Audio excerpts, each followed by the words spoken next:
Welcome, everyone, to our Unfiltered podcast. My name is Lee Stephenson, Executive Director of Church Planting, local church planter as well. Danny Parmelee, I oversee church planting for Converge Mid-America. And we want to take some time just to talk about the art of preaching when it comes to church plants and as the church ages. Danny, going from 0 to 2000, being a multi-site church planter, did you feel like you kept the same rhythms, the same prep time from the day you started as a church planter to the time you left your church plant? Or did you feel like there were changes, there were morphs along the way? Did those happen accidentally? Did they happen purposefully? I'd love to hear your perspective on that.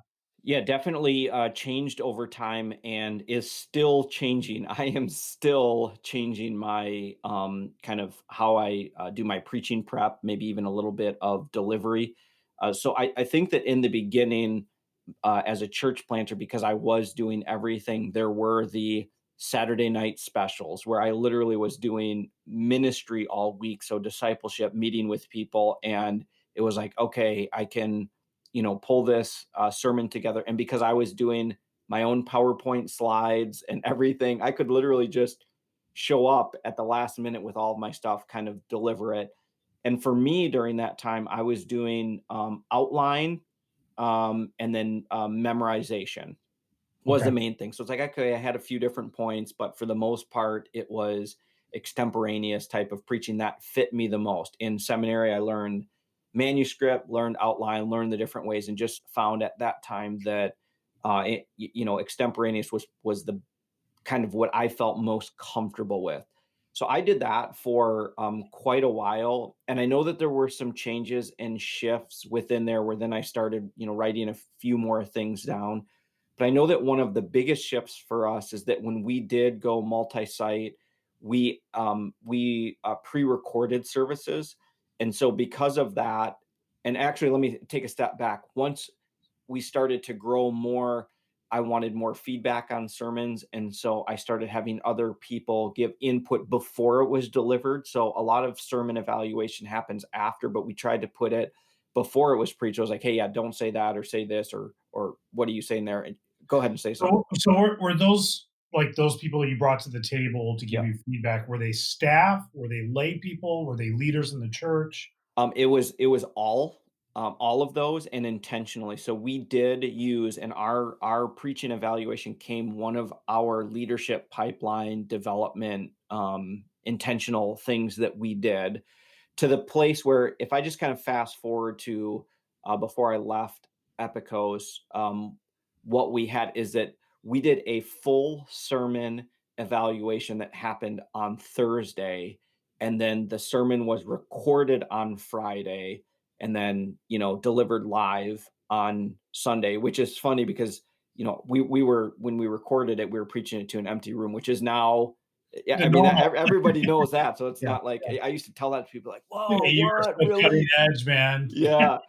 And I'll tell you what, though, here's what it forced is that then to get to that point is I would have to manuscript almost the full sermon to be able to give it on Thursday to deliver it. And it was a combination. There was usually about 5 to 8 people in the room that included pastoral staff and young leaders that were residents or interns, those that were learning how to preach, learning how to do those types of things. And then we also tried to have some diversity culturally and gender wise, which I can't tell you how many times I had said things that a woman in the room raised her hand and was like, "You cannot say that." And I thought it was so funny, and her name's Lisa actually, and she was actually one of our staff members. And I just remember a couple times like, "You cannot say it." And I'm so thankful because I went back to my wife and I said, "Hey, what if I would have said this?" "No, you cannot say that," type of thing. And what's interesting is preaching got more and more difficult the bigger the church got. So I Yeah. thought it would be the reverse, like, oh, you have more time, you can focus on it. And I get that some of this is flesh, but the pressure was bigger. Where if I did a Saturday night special and I had 100 people, No one's listening to podcasts at that time. Yeah, we might have recorded it, but that wasn't a thing. So I was like, hey, if I just laid a dump of a sermon, no big deal. People went out to eat after church. They had a great day. They came back. Where now it's like, okay, you've got video, you've got people watching online, you've got podcasts, everything you say, even from the community, people that are looking for the gotcha moments, even other churches looking for gotcha moments. I mean, everything. So the pressure just seemed more and more. So the prep time seemed to kind of increase.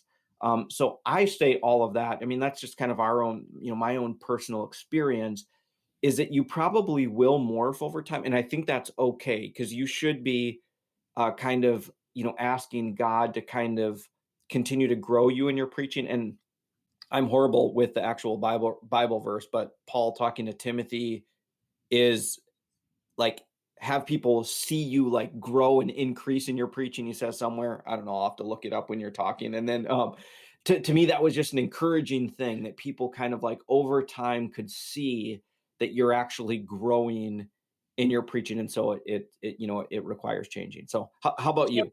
well, Oh real yeah. quick before I talk about kind of my experience with it. Yeah.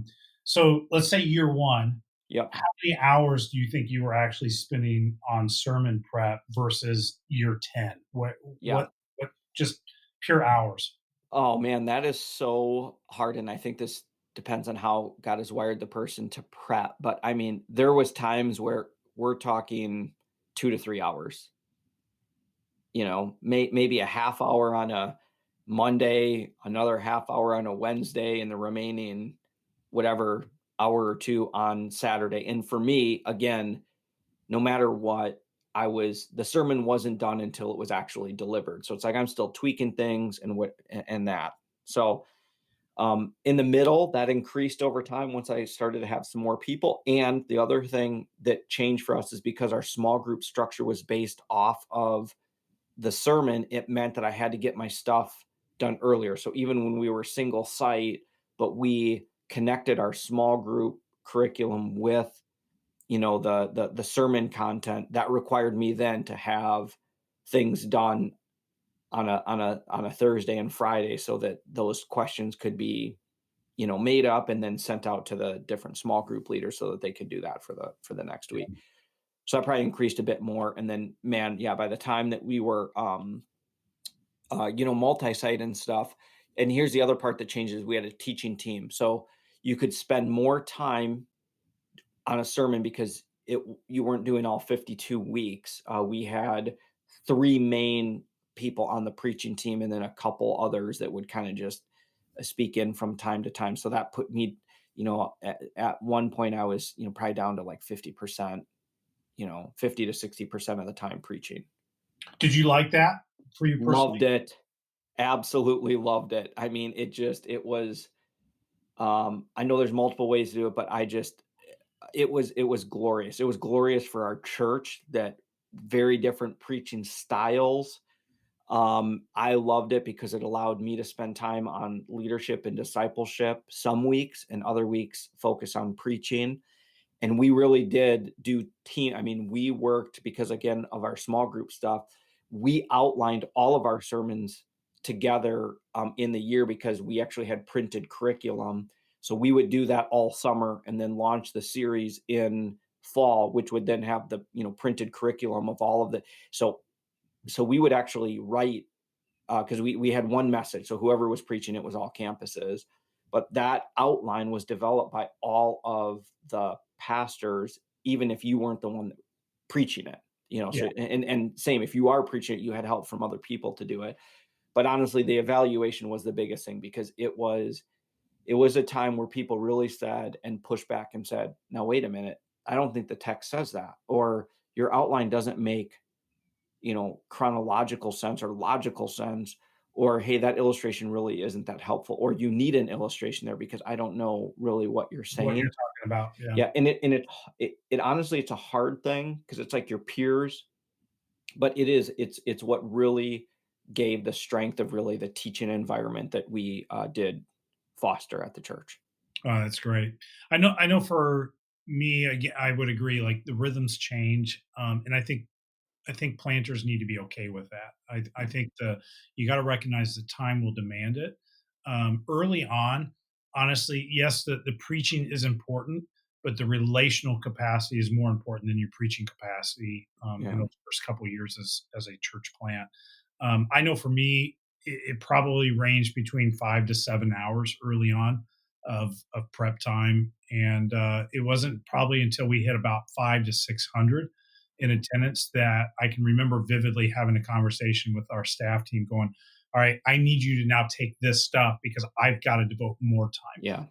Because it just the weight of it and where we're at, and the I would say the diversity of the crowd because it was bigger required me to spend more time creating and praying through how am I going to communicate this text. And I would say that moved probably to 10 hours a week at that point. Once we went over 1,000, it probably bumped up to about 15 hours of prep time a Yeah. week. And I felt each layer of that, the preaching got better Yeah. because we were able to devote more time to it. I've never done the evaluation beforehand as significantly as you have. We always try to do some level of evaluation post. Or if I knew I was wrestling through something, I'd come to a couple people and say, "Hey, I'm wrestling through this. Give me some perspective. Help me hear this beforehand." But I also found like post evaluation, it was hard to get honest feedback at that point because it was done. And Right. or like, "Oh, it was great, best sermon ever," and the whole time Right. you're going, "No, that I know it wasn't. Yeah. I know this part of it flopped." And so I found just asking people a key question like, what did you feel like was the main point of the sermon? And if they Yeah. articulated something different than what I thought it was, then I know I just totally missed the mark. And I've got to Yeah. work on my clarity of how I communicate big moments within the life of our church. Yeah. Did you feel the pressure more the more the church grew or not? Um, Yeah, yeah, I would say yeah. so. I would definitely say so. And again, I don't think it was an arrogance driven pride thing. I think it was honestly like the group because of just the sheer size we have much more diverse stories of people in the seat, and it just took more time to process, okay, I know this person and what they're dealing with, and I know this person and what they're dealing with. How do I communicate this in such a way that both of them take something away that's going to be meaningful to them? That kind of processing just took longer Yeah. to think through. And I know like even the research talks about that it takes pastors 180 sermons to even find your voice as a Right. communicator, so if you're not doing a ton of preaching before you plant the church, that means it's going to take a couple years before you actually get comfortable with Yeah. yourself as a communicator, let alone everybody beginning to trust you as their pastor. And so just relax, and it is a muscle memory repetition type of art that you just got to get better at the more you do it.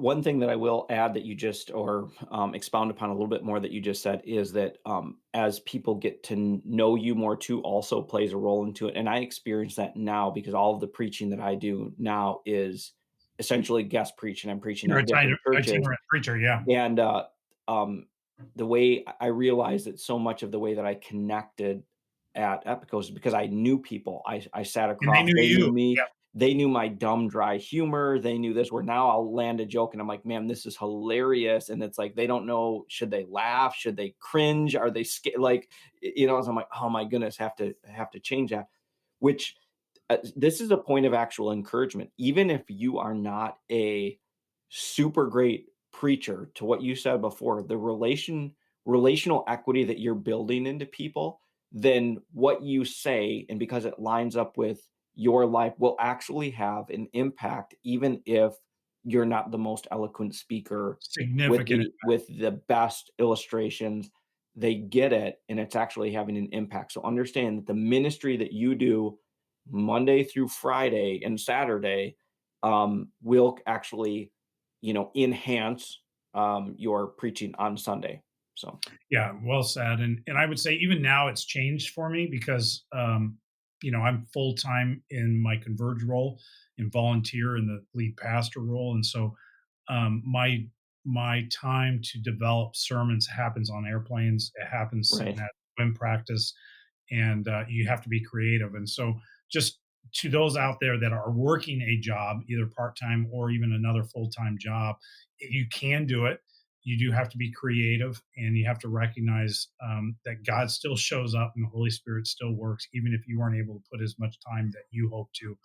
Don't minimize your family time for the sake of the ministry as well. So as you go out, preach the word, be faithful to the text, preach Jesus, and enjoy the privilege it is to be able to do that on a regular basis. Thanks for tuning in. This has been our Unfiltered podcast. Till next time, keep it real.